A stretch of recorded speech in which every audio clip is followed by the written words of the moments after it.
السلام علیکم ورحمۃ اللہ وبرکاتہ۔ الحمدللہ رب العالمین والعاقبۃ للمتقین والصلاۃ والسلام علی رسولہ الکریم۔ محترم حضرات، آج جمعرات ہے اور 15 جولائی 2021 ہے۔ جو سوالات مغرب تک آئے ہیں ان کو ضرور شامل کیا گیا ہے۔ اس کے باوجود بھی اگر کسی کا سوال رہ گیا ہو تو وہ کسی وقت بھی پوچھ سکتے ہیں، اور یہ بھی ضروری نہیں ہے کہ آپ جمعرات ہی کو سوال کریں، کسی دن بھی سوال کر سکتے ہیں۔ اگر فوراً جواب چاہیے، جمعرات کو جو سوال آتا ہے اس کو نشست میں شامل کرنے کی کوشش کی جاتی ہے۔ پوچھا گیا ہے کہ کیا صلاۃ التوبہ اپنے لیے اور مرحومین کے لیے پڑھ سکتے ہیں؟ صلاۃ التوبہ کا مطلب یہ ہوتا ہے کہ ایک آدمی نے سے کوئی احساس ہوا کہ میں نے گناہ کیا ہے، لہذا اس کے لیے وہ توبہ کرے۔ تو توبہ میں چونکہ نماز اگر پہلے پڑھتا ہے نفل طور پر، اس کا مطلب وہ بتانا چاہتا ہے میں نے رجوع الی اللہ کیا۔ کوئی ضروری نہیں ہے آپ ڈائریکٹ توبہ کر سکتے ہیں اللہ کے دربار میں، نمبر 1۔ نمبر 2، مرحومین کے لیے نماز پڑھنا، یہ سمجھ میں بات نہیں آئی کہ مرحومین کے لیے توبہ کوئی چیز نہیں ہوتی ہے۔ مرحوم کی طرف سے کوئی توبہ نہیں کر سکتا ہے، آپ اپنی طرف سے توبہ کر سکتے ہیں۔ مرحومین کے لیے دعائے استغفار کر سکتے ہیں کہ اللہ تعالیٰ فلاں کو معاف فرما دیجئے، یہ سب کیا جا سکتا ہے، ان کے نام صدقہ جاریہ کیا جا سکتا ہے۔ پوچھا گیا اگر کوئی غیر مسلم ہمیں نمستے کرے تو ہمیں جواب میں کیا کہنا چاہیے؟ یہ ایک بہت بڑا مسئلہ ہے جو روزانہ پیش آتا رہتا ہے۔ اصل میں نمستے کے معنی ہوتے ہیں میں اپنا ماتھا آپ کے سامنے جھکاتا ہوں۔ اسلام میں اللہ کے علاوہ کسی کے سامنے جو ہے وہ پیشانی نہیں جھکائی جاتی۔ اس بنیاد پر ہم اس سے منع کرتے ہیں کہ اس کا جواب نمستے میں نہیں دینا چاہیے۔ اب بہت سے طریقے ہو سکتے ہیں۔ اگر آپ سمجھتے ہیں کہ اشارہ سے بات چل جاتی ہے تو اشارہ کر لیں، نہ بولیں نمستے، اور یا یہ ہے کہ آداب اس کے جواب میں کہہ دیں، یا یہ کہ السلام کہہ دیں، السلام علی من اتبع الہدی کہہ دیں، یا گڈ مارننگ کہہ دیں۔ اس قسم سے بہرحال نمستے لفظ سے جو ہے وہ پرہیز کرنا چاہیے۔ پوچھا گیا کیا عورتیں قربانی کر سکتی ہیں، یعنی ذبح کر سکتی ہیں؟ کچھ لوگوں نے اس میں اختلاف کیا ہے، لیکن اکثر کی رائے ہے جمہور کی کہ اگر عورتیں قربانی کرنا چاہیں تو قربانی کر سکتی ہیں، بلکہ بعض لوگوں کا کہنا یہ ہے کہ افضل ہے کہ وہ اپنی قربانی کریں۔ تو بہرحال اختلاف ہے، لیکن اس میں کسی کی رائے نہیں ہے جمہور کی کہ قربانی نہیں کر سکتی، قربانی کر سکتی ہے۔ پوچھا گیا کہ کیا قیامت میں لوگ اپنی ماؤں کے نام سے پکارے جائیں گے؟ یہ بات بڑی مشہور ہے، اس کی کیا حقیقت ہے؟ یہ پوری بات سمجھ لیں۔ یہ ایک ضعیف حدیث ہے، بلکہ بعض لوگوں نے کہا ہے کہ نہیں حدیث ہی نہیں ہے، منکر ہے، موضوع ہے۔ بہرحال ایک ضعیف حدیث ہے کہ جس میں کہا گیا ہے کہ لوگ جو ہے وہ اپنی ماؤں کے نام سے پکارے جائیں گے۔ مطلب یہ ہے کہ جیسے کہا گیا کہ احمد ماں کا نام لیا جائے گا، اس کے بعد میں باپ کا نام نہیں لیا جائے گا، یہ مشہور ہے۔ حالانکہ صحیح بات یہ ہے، بخاری کی روایت ہے کہ جس میں بات اللہ کے رسول نے خود ذکر کی ہے کہ لوگوں کو جو ہے وہ اپنے باپ کے ناموں سے پکارا جائے گا۔ اب اس میں 2 پرابلم ہو سکتی ہے۔ ایک پرابلم یہ ہو سکتی ہے کہ اس دنیا میں جو باپ مشہور تھا وہ حقیقت میں باپ ہی نہ ہو، وہ اس کا باپ ہی نہ ہو، باپ دوسرا ہو، تو وہاں پر اس آدمی کی بھی بے عزتی ہوگی اور اس عورت کی بھی بے عزتی ہوگی۔ لوگوں کو معلوم ہو جائے گا کہ یہ عورت نے اپنے شوہر کے ساتھ خیانت کی ہے۔ ایک بات۔ دوسری چیز یہ ہے، دوسرا سوال جس کی وجہ سے بات مشہور ہوئی کہ بعض لوگ ایسے ہیں، بعض لوگوں میں صرف عیسیٰ علیہ السلام کا معاملہ ہے کہ عیسیٰ علیہ السلام ایسے ہیں جن کے باپ نہیں ہیں، تو پھر عیسیٰ کو کس نام سے پکارا جائے گا؟ عیسیٰ کو ان کی ماں کے نام سے پکار لیا جائے گا۔ ایک کا معاملہ ہے، ایک کی وجہ سے پورا اصول بدلا جائے یہ کوئی ضروری نہیں ہے۔ ایک بہت مشہور واقعہ ہے، گورنر بہت بدماش تھا، زیاد اس کا نام تھا، اس کے باپ کے بارے میں بڑا کنفیوز تھا۔ یہی وہ گورنر ہے جو حضرت حسین رضی اللہ تعالیٰ عنہ کے ساتھ جنگ میں سب سے زیادہ آگے رہا۔ بہرحال وہ ایک دوسرا ٹاپک ہے۔ تو اس نے ایک مرتبہ حضرت عائشہ صدیقہ رضی اللہ تعالیٰ عنہ کو خط لکھا، اور وہ یہ چاہتا تھا کہ عربوں کا دستور ہے کہ وہ باپ کا نام بھی لکھتے تھے، تو وہ چاہتا تھا کہ حضرت عائشہ ہمارے بارے میں جو مشہور ہے کہ میں فلاں کا بیٹا ہوں، تو اگر حضرت عائشہ میرے نام کے آگے میرے باپ کا نام وہ لکھ دیں گے جو مشہور ہے، تو دنیا والوں کے سامنے ایک دلیل بن جائے گی۔ لہذا اس نے خط لکھا، تو جواب میں حضرت عائشہ صدیقہ رضی اللہ تعالیٰ عنہ نے لکھا، من عائشہ بنت ابی بکر الی زیاد ابن ابی، اپنے باپ کا بیٹا۔ اس باپ کا نام انہوں نے لکھا ہی نہیں، یہ کہہ کر کے جو ہے انہوں نے خط کا جواب دے دیا، کیونکہ حضرت عائشہ صدیقہ رضی اللہ تعالیٰ عنہ بہت ہی بریلینٹ قسم کی جو ہے وہ عورت تھی، اللہ تعالیٰ نے ان کو بڑی صلاحیت دی تھی۔ تو اس طریقے سے بہرحال جو ہے وہ باپ کے نام سے پکارے جانے پر ہمارے پاس صحیح حدیث موجود ہے۔ پوچھا گیا ہے کہ شرعی اصطلاح میں یتیم کس کو کہتے ہیں؟ دیکھیں، یاد رکھیں، جس بچے کے باپ کا انتقال ہوا اس حال میں کہ بچہ نابالغ تھا، تب تو وہ یتیم ہے۔ اور اگر ہر وہ شخص یتیم کہلائے جس کا باپ مر گیا ہے، تو 60% دنیا کے باپ میں بھی یتیم ہوں، کیونکہ میرے ابا کا بھی انتقال ہو گیا ہے۔ تو جس کا انتقال ہو اس حال میں کہ وہ نابالغ ہو، تب تو وہ یتیم کہلاتا ہے، ادروائز شرعی اصطلاح میں وہ یتیم نہیں ہے۔ پوچھا گیا ہے کہ کیا قربانی ہر صاحب نصاب پر واجب ہے یا گھر کا کوئی ایک فرد بھی کر دے تو چلتا ہے؟ دیکھیں، اس مسئلے کو سوشل میڈیا نے بہت زیادہ ہوا دیا ہے، اور یہ مسئلہ سمجھ لیں کہ جس مسئلے میں 1300-1400 سال سے اختلاف چلا آ رہا ہے، میری اپنی ذاتی رائے یہ ہے کہ ایسے مسئلے کو ہوا دینا نہیں چاہیے۔ جو جس مسئلے پر عمل کر رہا ہے، لیٹ دیم ڈو، ان کو کرتے رہیں۔ اگر ایسے مسئلے کو چھیڑا جاتا ہے تو امت میں سوائے اختلاف اور انتشار کے کوئی بات پیدا نہیں ہوتی ہے۔ یہ امام ابو حنیفہ رحمۃ اللہ علیہ کوئی آج کے آدمی تو ہے نہیں، نبی کریم صلی اللہ علیہ وسلم کی وفات کے 90 سال کے بعد کے آدمی ہیں۔ اگر انہوں نے اس وقت کوئی بات حدیث کی بنیادی پر کہی ہوگی، اور جو حدیث ان کو پہنچی ہوگی وہ حدیث صحیح ہوگی، اس بنیاد پر انہوں نے یہ بات کہی ہوگی۔ لہذا یہ مسئلہ جب شروع سے اختلاف ہو جاتا ہے تو اب آ کر کے ہم اس کو ہوائیں دیتے ہیں، خوب کے سب غلط کر رہے ہیں، یہ ایک فتنہ پھیلانے کا اور انتشار پیدا کرنے کی بات ہے۔ بہرحال جو مسئلہ ہے احناف کا وہ یہ ہے کہ ہر صاحب نصاب پر قربانی واجب ہے۔ اگر شوہر کے پاس پیسے ہیں اور صاحب نصاب ہے تو قربانی واجب ہے، عورت کے پاس عورت صاحب نصاب ہے تو اس کے اوپر بھی قربانی واجب ہے، اولاد صاحب نصاب ہے اور بالغ ہے تو اس کے اوپر بھی قربانی واجب ہے۔ جس طریقے سے، اور ان کا عقلی لحاظ سے یہ بات بڑی معقول ہے۔ ابھی کبھی ایسا نہیں ہوتا ہے اسلام میں کہ امی نے نماز پڑھ لیا ہے، لہذا گھر میں اگر دوسرے لوگ نماز نہیں پڑھیں گے، بالغ بچے اور بچیاں، تو چلتا ہے کیونکہ امی نے نماز پڑھ لیا ہے، یا ابا ہمارے مسجد چلے گئے ہیں ہم نہیں جائیں تو چلتا ہے۔ کیونکہ اسلام میں جو چیزیں فرض ہوتی ہیں وہ انفرادی طور پر فرض ہوتی ہیں، وہ کوئی کنبہ وائز فرض نہیں ہوتی ہیں کہ ایک کنبے میں ایک کے اوپر فرض ہو گیا تو کافی ہے۔ تو اس لیے جو اس کو واجب مانے گا، فرض مانے گا، لازم طور پر وہ کیا حکم دے گا کہ جس کی انفرادی طور پر، انڈیویجولی طور پر، اور یا تو پھر یہ کہنا بند کر دیا جائے کہ قربانی واجب ہے، پھر ٹھیک ہے، پھر اس کو فرض کفایہ کا نام دیں، یہ بھی کہنے کے لیے لوگ تیار نہیں ہیں۔ لہذا جو امام اعظم کا مسلک ہے وہ بہت مدلل ہے عقلی لحاظ سے بھی، کہ ہمیشہ اسلام کی پالیسی انفرادی طور پر فکر کی جاتی ہے، اجتماعی شکل میں سارے مسئلے نہیں ہوتے ہیں، بقیہ جو ہوتے ہیں وہ ہوتے ہیں۔ جیسے نماز جنازہ فرض کفایہ ہے، چند لوگوں نے پڑھ دیا تو نماز جنازہ مان لی جائے گی، اور بقیہ لوگوں کے ذمے سے اگر کوئی بات کسی نے نہیں پڑھی تو کوئی گناہ نہیں ہوگا۔ لیکن وہی لڑکا اگر فجر کی نماز سوچے کہ محلے والے تو مسجد میں چلے گئے، میں نہ جاؤں، میں نہ پڑھوں، تو چلے گا؟ قطعی نہیں چلے گا۔ اس بنیاد پر احناف کا یہ مسلک ہے۔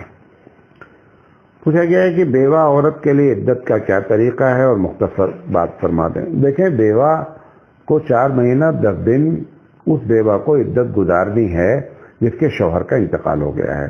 اگر مطلقہ عورت ہے، طلاق ہوئی ہے، تو 3 مہینہ اس کی جو ہے عدت ہوتی ہے، یہ کہہ لیجئے پاکی، 3 پاکی اس کی عدت ہوتی ہے۔ عدت میں کرنا کیا ہوتا ہے؟ رکھی کیوں گئی ہے؟ رکھی تو اس لیے گئی ہے کہ اس درمیان میں کوئی اس سے شادی نہ کرے۔ اپنے آپ کو وہ اٹریکٹیو نہ بناوے، جاذبیت پیدا نہ کرے کہ مرد اس کی طرف جو ہے وہ للچائی ہوئی آنکھوں سے دیکھیں، کیونکہ اس کا شوہر بھی موجود نہیں ہے، لہذا اصل جو سیکیورٹی شخص کرتا تھا شوہر وہ ختم ہے، چاہے طلاق دے کر کے ختم ہو گیا ہو یا انتقال ہو کر کے. لہذا اس کو بیوہ اس کو عدت گزارنے کی ایک وجہ یہی ہے، کیونکہ اس کا پروٹیکٹر نہیں ہے، اس کی حفاظت کرنے والا کوئی نہیں ہے. اگر وہ اٹریکٹیو بن جائے گی تو اس کی عزت کا مسئلہ آ جائے گا، ایک بات. اور دوسری وجہ یہ ہے کہ استبراء رحم ہوتا ہے. استبراء رحم کا مطلب یہ بات کلیئر ہو جانی چاہیے کہ وہ عورت اپنے پہلے شوہر سے کہیں حمل سے تو نہیں ہے، اس بات کا بھی خیال رکھنا چاہیے. اس وجہ سے یہ عدت رکھی گئی ہے. تو اب اٹریکٹیو کی جتنی شکلیں ہیں، سنگار کرنا ہے، سنگار عورتوں کا میک اپ نہیں کرنا چاہیے. عورتوں کو رنگ برنگے کپڑے جو شوہر کے لیے پہنتے تھے وہ نہیں پہننا چاہیے. لیکن لوگوں نے رنگ برنگے کپڑے ہم لوگوں نے کہا تو انہوں نے مانا یہ نکال لیا کہ سفید ہی پہننا چاہیے. یہ بھی غلط ہے. بعض لوگوں تو یہاں تک سمجھتے ہیں کہ اگر شوہر کا انتقال ہو گیا ہے تو پوری زندگی کیا کرنا ہے، سفید کپڑا پہننا. ایک دم غلط بات ہے. 4 مہینہ 10 دن کے بعد وہ عام عورت ہو جاتی ہے، جیسا چاہے پہنے، جیسا چاہے میک اپ شرعی لحاظ سے جو جائز ہے وہ میک اپ کر سکتی ہے. تو خوبصورت لگنے کے جو طریقے ہیں وہ نہیں کرنا چاہیے. سنگار ہے، بہت اٹریکٹیو کپڑے ہیں، ان کو نہیں کرنا چاہیے. کوئی سفید کپڑا پہننا ضروری نہیں ہے. اسی طریقے سے باہر نہیں جانا چاہیے، اپنے گھر میں رہنا چاہیے. اس میں بھی ایک اور غلط فہمی ہے. لوگ سمجھتے ہیں کہ اب پردے کا ایک الگ سے حکم آ گیا ہے، ان سے میں پردہ کرنا ہے، ان سے پردہ کرنا ہے، ماموں سے پردہ کرنا. دنیا بھر کے پردے کی بات کرتے ہیں، حالانکہ ایک دم غلط بات ہے. پردے کا عدت سے کوئی تعلق نہیں. جو پردے کا حکم پہلے ہے وہی عدت کی حالت میں بھی ہے. جو پہلے جو نامحرم تھے وہ آج بھی نامحرم ہے. جن سے پہلے پردہ ہوتا تھا آج بھی ہے. کوئی پردے کا الگ سے کوئی سوال نہیں ہے. لہذا ان باتوں کو دھیان میں رکھنا چاہیے. پوچھا گیا ہے کہ ہم قربانی کے گوشت کا 3 حصہ کرتے ہیں. اس بات کو سمجھ لیں، لمبا سوال ہے شارٹ میں. قربانی کا گوشت کے بارے میں سب سے پہلی بات یہ ہے کوئی لازم نہیں ہے کہ آپ 3 حصہ کریں. نمبر 1، یہ بات مستحب ہے کہ قربانی کا گوشت ایک برکت کا گوشت ہے. غریب بھی کھا لیں، رشتہ دار بھی کھا لیں، گھر والے بھی کھا لیں. لہذا کہہ دیا جاتا ہے کہ 3 حصے کر لیے جائیں. بعض لوگ سمجھتے ہیں ایگزیکٹ ناپ کے ایک بوٹی جو ہے وہ 3 حصے ہونے چاہیے. حالانکہ ایسی کوئی بات نہیں ہے. اگر آپ سمجھتے ہیں ہمارا پریوار بڑا ہے اور مثال کے طور پر ایک بکرا آپ نے کاٹا ہے، 14 کلو کا بکرا ہے، گھر والوں میں ہی ہو سکتا ہے تو گھر والے کھا لیں، کوئی ایسا مسئلہ نہیں ہے. 3 حصہ کرنا جو ہے وہ مستحب ہے. اور اس میں کسی کا فرضی حق نہیں ہے کہ رشتہ دار کو اتنا دینا فرض ہے، غریب کو اتنا دینا فرض ہے، اپنے گھر میں اتنا رکھنا. کچھ بھی نہیں ہے. آپ اپنی سہولت کے مطابق اس کام کو کر سکتے ہیں. مستحب یہ ہے کہ 3 جگہ پر تقسیم کر دیا جائے تو اچھا ہے. پوچھا گیا ہے کہ شیئر مارکیٹ میں پیسہ لگانا کیسا ہے. سب سے پہلی بات تو یہ ہے کہ جس چیز میں شیئر لگایا جا رہا ہے اس کی ٹرمز اور کنڈیشن معلوم ہو کہ اس کے شرائط کیا ہیں تو صحیح بات بتائی جا سکتی ہے. ایک جملے میں جواب یہ دیا جا سکتا ہے کہ جس چیز کا شیئر خریدا جا رہا ہے اگر وہ چیز حلال ہے تو اس کا شیئر بھی حلال ہے. اگر وہ چیز حرام ہے تو اس کا شیئر بھی حرام ہے. مثال کے طور پر وائن ہے، شراب ہے، شراب کا شیئر خریدیں گے حرام ہے. سیمنٹ ہے، سیمنٹ ایک حلال چیز ہے، استعمال کی چیز ہے، کوئی پرابلم نہیں ہے، سیمنٹ کا شیئر خریدیں گے جائز ہے. ورنہ لیکن شیئر مارکیٹنگ ایک بہت بڑا ٹاپک بن چکا ہے. لہذا جس چیز میں شیئر کیا جا رہا ہے، مارکیٹنگ کی جا رہی ہے، اس کے بارے میں پوری بات معلوم ہو تب صحیح بات بتائی جا سکتی ہے. پوچھا گیا کہ ایک آدمی دبئی میں ہے، وہ یہاں بھی اور انڈیا میں بھی قربانی کر سکتا ہے؟ نہیں، جتنی چاہے وہ اتنی قربانی کر سکتا ہے. اللہ کے رسول صلی اللہ علیہ وسلم جن کو آپ سمجھتے ہیں کہ ہمیشہ فقر و فاقہ میں رہے، گرچہ بات غلط ہے، وہ میری پوری اس پر تقریر ہے کہ اللہ کے رسول صلی اللہ علیہ وسلم کے فقر و فاقہ کی حقیقت کیا ہے. آپ دیکھیں نبی کریم صلی اللہ علیہ وسلم نے اپنی وفات سے تقریباً ذی الحجہ میں حج ہوا ہے، محرم، صفر، ربیع الاول، 2.5 مہینے یا 3 مہینے کے بعد آپ کی وفات ہوئی ہے. 3 مہینہ پہلے آپ کے پاس اتنا پیسہ تھا کہ آپ نے 100 اونٹ قربانی کیا ہے. پیسہ نہیں تھا تو کہاں سے ہوئی قربانی؟ ایک اونٹ کی قیمت اگر آپ 40,000 روپے پکڑ لیجئے تو آپ کو معلوم ہو جائے گا 100 اونٹ کی قیمت کتنی ہوتی ہے. اتنے ہندوستان سے دنیا بھر سے لوگ بڑے مالدار جاتے ہیں، میرے نالج میں کوئی ایسا نہیں ہے کہ جو 100 اونٹ جا کر وہاں قربان کرتا ہو، اور اللہ کے رسول صلی اللہ علیہ وسلم نے 100 اونٹ قربانی، لہذا قربانی کا جو عمل ہے وہ ان دنوں میں سب سے زیادہ ثواب کا باعث ہے۔ جس کو یہ بات اتر گئی ہے، جس کو یہ بات سمجھ میں آ گئی ہے، وہ قرضہ لے کر کے قربانی کرتا ہے، کیونکہ اسے معلوم ہو گیا کہ قربانی کا ثواب کیا۔ آج میں نے تقریر کی ہے، کل بھی تقریر کیا تھا میں نے، کہ قربانی کی فضیلت کے ساتھ ساتھ قربانی اللہ کو پسندیدہ کیوں ہے، آج میں نے اس کا جواب دیا ہے، آپ تقریر سن لیجئے۔ تو جس کے دل میں یہ بات اتر جائے گی وہ جتنی چاہے اتنی قربانی کرے، آدمی اپنی استطاعت کو مد نظر رکھے۔ لیکن ایک بات اور بھی ہے جو حضرت تھانوی رحمۃ اللہ علیہ کے ملفوظات میں بھی ذکر ہے کہ بعض قربانی کرنے والے قربانی کے لیے پیسہ نکال دیتے ہیں، ان کے اوپر قرضہ ہے جو دوسروں کو ادا کرنا ہے، وہ قرضہ دینے کے لیے تیار نہیں، قربانی کرتے ہیں۔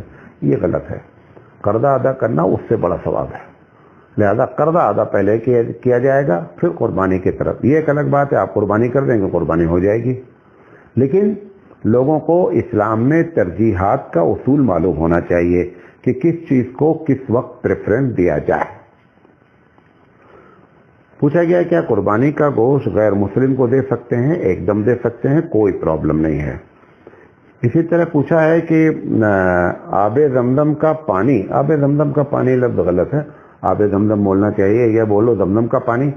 آپ کے معنی خود پانی کے ہوتے ہیں، بہرحال یہ ایک کامن غلطی ہے عوام میں جو آب زمزم کا پانی استعمال کا لفظ کہتے ہیں۔ بہرحال پوچھا ہے کہ زمزم غیر مسلم کو دے سکتے ہیں یا نہیں؟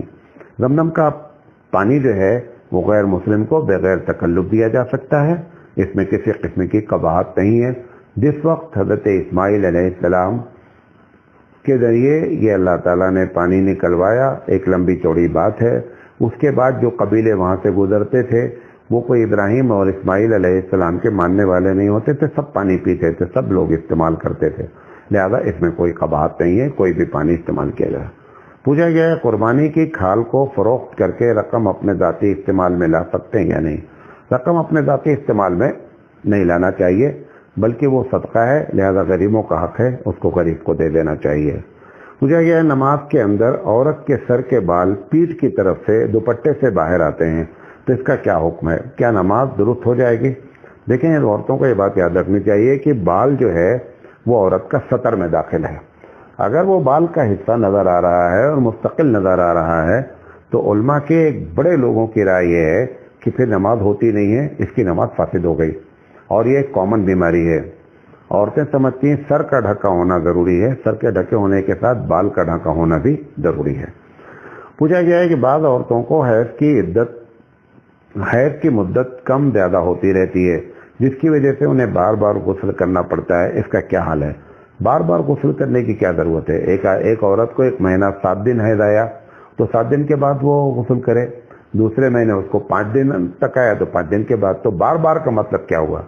بار بار کا تو مطلب یہ ہوا کہ ہر دن کر رہی ہے کیا؟ جب اس کو معلوم ہو جائے کہ مجھے حیض بند ہو گیا ہے وہ غسل کر لے، اور یہ زیادہ سے زیادہ مدت 10 دن تک ہو سکتی ہے۔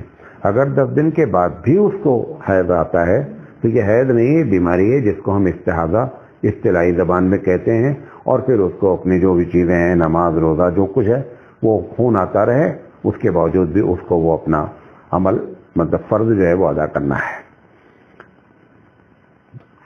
پوچھا گیا ہے عید کی قربانی کب تک کر سکتے ہیں؟ دیکھیں عید کی قربانی کے بارے میں 2 رائے ہے، ایک امام اعظم علیہ رحمہ کی رائے ہے، اس کی بنیاد بھی حدیث ہے، اور یہ بھی آپ کو بات بتا دیں، جب ہم ایسا بولتے ہیں نا امام اعظم کی رائے ہے تو لوگوں کو بہت زیادہ تکلیف ہوتی ہے، کہتے ہیں کہ آپ رسول کی رائے بتائیے، رسول کی رائے بتائیے۔ دیکھیں جب ائمہ یہ کوئی بات ایسی کہتے ہیں نا تو حقیقت کیا ہوتا ہے؟ حقیقت کیا ہوتی ہے کہ وہ کسی حدیث کی بنیاد پر ہی رائے قائم کرتے ہیں، ان کی ذاتی پاکٹ سے کوئی ان کی جیب سے رائے نہیں نکالی جاتی ہے، یہ ایک کہنے کا محض انداز ہوتا ہے، سمجھانے کا ایک انداز ہوتا ہے۔ جیسے میں آپ کو بتاتا ہوں، آپ نے پوچھا کہ مولانا صاحب کل آپ کے سر میں درد ہو رہا تھا، کیسا ہے درد؟